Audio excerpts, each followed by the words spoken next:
While President Biden is in Mexico for the North American Summit, some senators are getting a firsthand look at how migrants break through the southern border and avoid capture. Mills Hayes is live in the borderland, of course, the U.S.-Mexico border area. So what did the senators see there?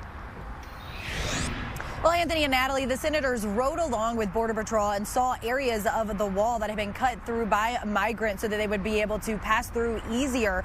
And they said they heard from Border Patrol that told them they were overworked and didn't have enough resources.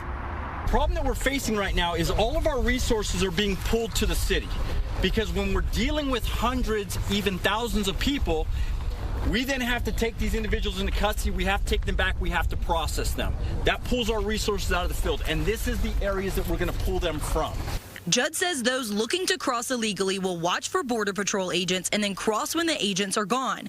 He says large groups will split up into groups of 3 or 4 to spread out and make it harder for law enforcement to find them. And the reality is that when agents are spending all their time processing migrants who are seeking asylum, that's when the cartels can bring in the bad guys and the drugs.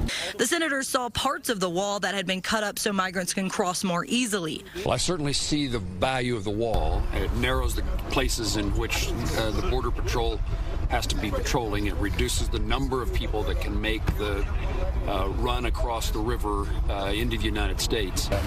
Might make you feel pretty good, but they can be breached pretty easily.